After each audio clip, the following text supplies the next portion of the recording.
बिस्मिल्लाहिर्रहमानिर्रहीम। मेरे प्यारे प्यारे दोस्तों, भाइयों, बहनों और बुज़ुर्गों, अस्सलाम वालेकुम। उम्मीद है कि आप सब खैरियत से होंगे। तो बग़ैर वक्त ज़ाय किए चलते हैं वीडियो की जानिब। क़यामत के दिन लोग कैसे ज़िंदा होंगे? क़यामत के दिन लोगों का ज़िंदा होना अल्लाह ताला की कुदरत का एक मज़हर होगा। कुरान मजीद और हदीस मुबारक में इस बारे में वाज़ेह तफ़सीलात दी गई है। कब्रों से उठना। क़यामत के दिन अल्लाह ताला के हुक्म से सूर फूंका जाएगा, जिसे सूर इसराफील कहा जाता है।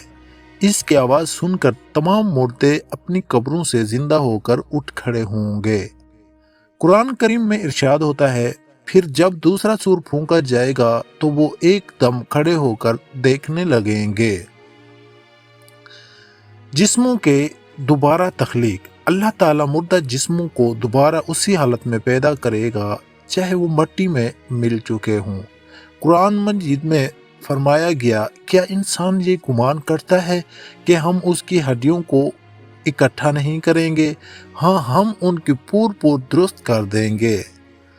माशर के मैदान में जमा होना। तमाम इंसानों को एक वसी मैदान जैसे मैदान माशर कहा जाता है में जमा किया जाएगा। हर इंसान अपने अमाल के हिसाब के लिए अल्लाह के सामने पेश होगा।